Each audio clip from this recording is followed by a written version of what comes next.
और क्या बताऊं देश की विकास के बारे में। खेतों में बिल्डिंग और सड़कों पे किसान खड़े।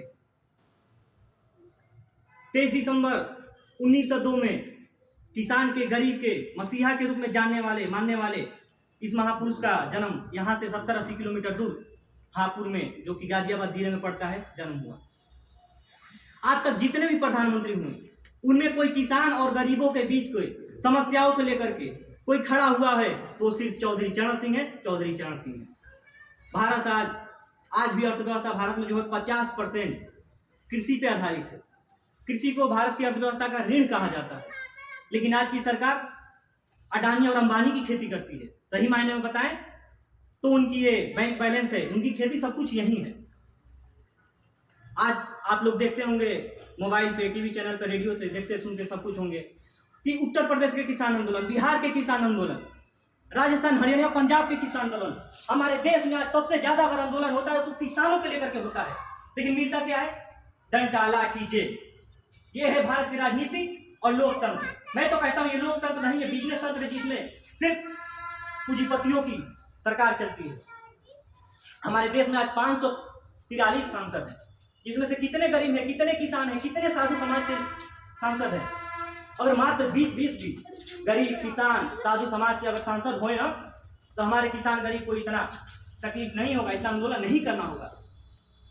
आज के सांसद कैसे हैं? गुंडा है, चोर है, गैंगस्टर है, डाकू है, पूंजीपति के बिलोंग करते हैं, नेता का बेटा है, वो बिजनेसमैन के बेटा है।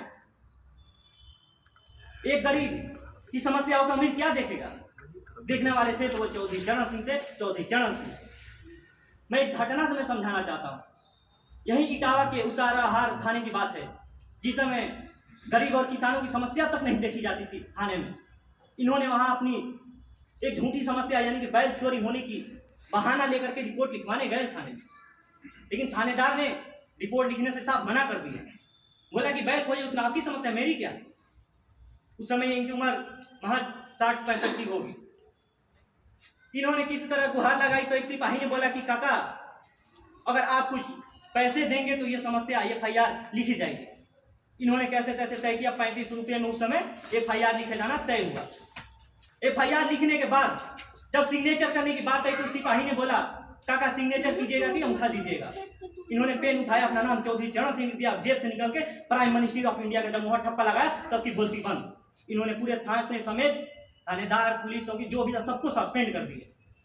तो उस समय इतनी टेक्नोलॉजी नहीं थी, फिर भी इन्होंने ऐसा काम किया। और आज इतनी जांच एजेंसियां, CBI, ED वगैरह होने के बाद भी नेता के घर में 250 करोड़ रुपया पाया जाता है। किसान और मजदूरों को क्या करें? करें आंदोलन, बोए फसल, काटे फसल, इसके अलावा कुछ होए नहीं होगा।